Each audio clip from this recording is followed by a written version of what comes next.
Hi, everybody. Today we're going to dig into probably one of the most frustrating parts of property management, which is dealing with parking.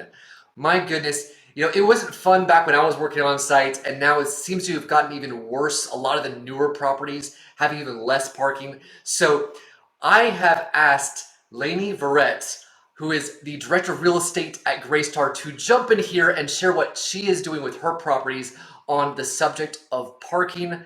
Lainey, thank you so much for joining us today. Oh, happy to be here. Thanks for asking. So, what I'd like to do is first kind of lay the groundwork because I know that you have a lot of properties and a lot of property types. So, can you kind of explain how the parking challenges change by the different property types? Sure. We manage different property types. We have, high-rise assets, mid-rise, garden style, and they all come with different types of parking issues. Either, with high rises not having enough parking for residents and their guests, and maybe multiple vehicles. And for the garden style apartments, a lot of the issues are on location of the property, being able to park near your building and not having to walk a couple buildings down. So they kind of vary on each property, but it does seem like the majority of our properties do have parking issues and management of them. So, in the past, what have you done to take on these parking issues? Sure. In the past, we have kind of self-managed it where we issue either parking decals or stickers that allow residents into the gates, and we keep a manual count of those. If somebody sells their car or moves out, then the on-site team is responsible for removing that particular parking pass or parking access. And reissuing new ones. So it's been more of a manual on-site type of a process. And so, why didn't those processes work out? What were the problems with using that process to handle your parking? I think one of the main issues with having those type of policies with management of your parking is you're relying on the person that's in the office at that time to update the system to actually remove a parking decal number or add a new one. So you end up with a lot of human error. Maybe they're busy, they're leasing an apartment, or they're working on something else at the time, and they maybe make a sticky note and just kind of forget about it. So you end up with allow people having access for multiple vehicles, or too many vehicles that are in the system that are being able to let onto the properties. Back in the day, a long time ago when I was working on site, I remember, us dealing with the clickers all the time, right? That's what we called them, clickers. Yeah. And so even back then, it was always kind of annoying having to deal with it. And now it seems that, managing our properties is so much more complex. There are so many more processes, so many more things that they have to keep up with. And yeah, having that human element that, which can have errors in it, it just, having that one more thing for them to take care of just can be a Right. problem, I'd imagine. Yeah, especially with the clickers, like you said, if somebody comes in and they've lost a clicker, and they, even if they pay a fee for the replacement, it still leaves it up to the on-site teams to manage that in their system to make sure that they delete the prior access or add the new one. So yes, it does sometimes have its glitches if they're busy and long, tour routes and stuff. So yes, that is true. So what did you finally do to get your arms around the parking problem? We hired Parking Boss probably 2 years or so, maybe 3 years. COVID time is a little bit quick. So, once we added them onto a couple of our properties, we really noticed that taking the management of that off of the on-site team really was quite seamless. They would update based on the reporting. We could send them the rent rolls, and they would make sure that if somebody moved out, they were no longer in the system. When somebody moved in, that it was very well managed. And when somebody comes in to get a replacement clicker or fob or sticker for their car, it's automatically updated at that time in Parking Boss. So you kind of take out that human aspect on site and the responsibility for the on site team. So it really worked well, and I think we probably have them on my properties alone. I probably have them on 80-85% of the properties, and it's very well managed now. What's the process? So let's say that you all bring them in to be implemented at a property. What goes into actually getting that whole process set up? Yeah, that process is really important, is the setup of it. So we notify the residents that we have a new way to monitor our parking, and they have to come into the office and show us the registration of the vehicle. And the registration of the vehicle has to match the leaseholder. So if somebody comes in and says that, they were gifted this car by an uncle, by a friend, or something along that lines, we don't register that vehicle. We have them go through the process of that person actually gifting them the car or selling them the car for $1 or whatever it is. So the vehicle's registered in the resident's name. And this has helped with unauthorized access into the property. Anybody in property management knows that there's people who move in that have roommates that maybe wouldn't qualify to live there, for different reasons, maybe credit, maybe criminal background. So this allows us to manage the people that are actually allowed to park on the property, that it is a resident that's gone through our background screening and has been approved to live there. So it's really, not only has it helped with managing the whole process itself, but it also helps us to make sure that anybody who is parking their car and has a sticker or a clicker or fob or whatever it is to get into the parking, that they are qualified to live there and that they are approved. So it's kind of helped in both ways. So what about guests? So residents have to register their car, and then what a guest comes in, how does that work? Guests are super easy because before, if somebody does have an unauthorized resident or somebody who's staying with them for an extended period, maybe a couple months, 2, 3 months, we typically would want that person to go through the background, verification if they're going to be visiting the property on a longer term basis. And this really, the guest right now, what they do is they drive in. There's QR codes all over where the guest parking is. It's super simple.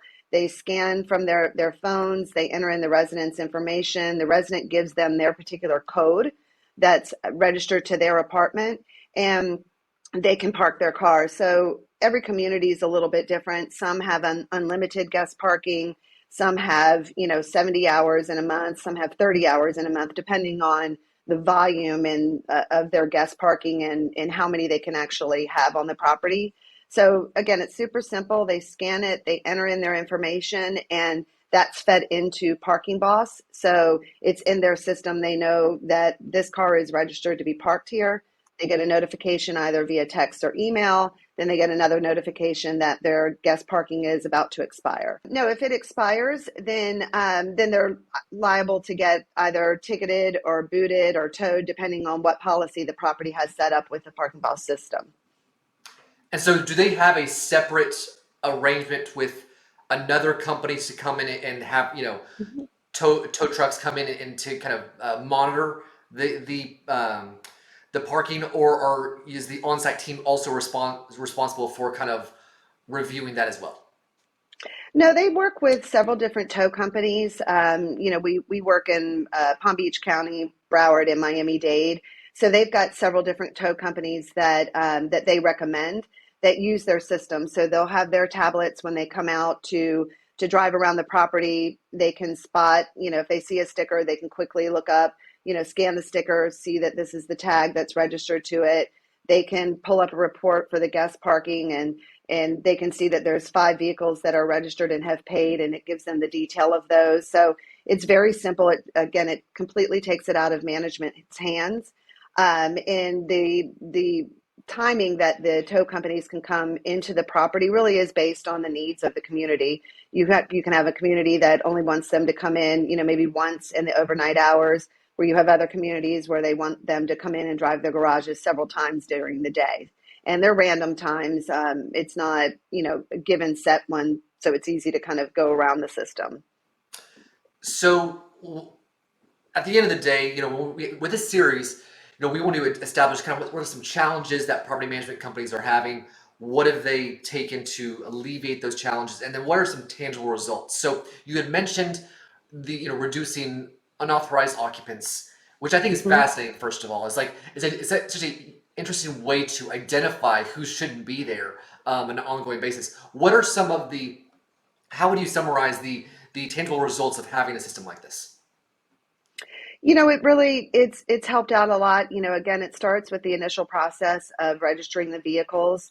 Um, if we do find out that this person has somebody that lives in their apartment, super easy to add them to the lease. It's just an extra addendum. They've got to go through the process, and maybe they moved somebody in and didn't really even think about it. So it helps us manage that process. And if for instance, in a high rise, if somebody tailgates in after somebody and they don't have the credentials to park in the garage, then, all of that is managed with a tow company through Parking Boss. And we don't have to actually walk each floor of the garage to see if somebody has a sticker. So it's been very, very beneficial on catching unauthorized guests to the community. And then the one other thing that you and I had talked about before was this piece of ancillary income. And can you Mhm. explain how that works in this whole process? Sure. Well, there's an initial registration to set up the property into Parking Boss, and the property can charge just dollar for dollar on that initial setup, or they can make a little bit extra money on the initial setup fees, and that would be for anybody who is moving in or on the initial setup for the entire property. You also have, we have reserved parking spaces, so the system knows that this particular vehicle is allowed to be in a spot that's reserved, so they're able to manage that. And we do get extra income on reserved parking.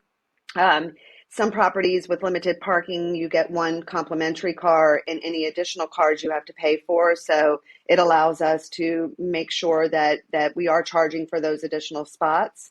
And then with the guest parking, if you are living in a building, say in downtown Miami or downtown Fort Lauderdale, where it's very walkable and people like to have their guest over and maybe spend the night and walk around to, some of the restaurants and venues in the area. If the resident has used up their free parking hours, then they have to pay for the guest parking. It's very minimal. Some properties charge $10 for 24 hours. You could charge on an hourly basis. Again, it's really set up depending on the property need, but the property gets that extra income. So if you have a property that guest parking is very tight in the downtown area, it could be some good additional income for those communities. What type of response have you heard from residents when you implement something like this? They like it because once, if you're living on a property that has parking issues, residents are coming home late at night, they're having to drive around the community, they can't find a parking spot, maybe they're parking on a curb, or they're ending up parking on the very top floor of the parking garage just because there's not enough parking. So once this parking boss is implemented, it reduces the unauthorized vehicles and frees up space. So they're happy about it. We haven't had really any complaints at all about registering their vehicles and about monitoring the guest, because it also allows the guest parking. Even if a resident comes in and parks in a guest spot, they still have to register to be in that guest spot. So they might be registered to park in the garage, but it might be easier for them to park in a guest spot to get into the building.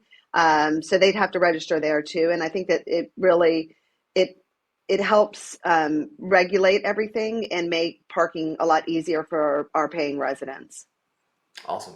Well, thank you so much, Lainey, for taking the time to share your parking story with us. It means a lot to us. And everybody, we are doing these on a very consistent basis now. So please keep a lookout for new interviews talking about different property management challenges. Lainey, thank you very much, and we will see you all next time. Thank you, Take Brett. care. All right. Thank you.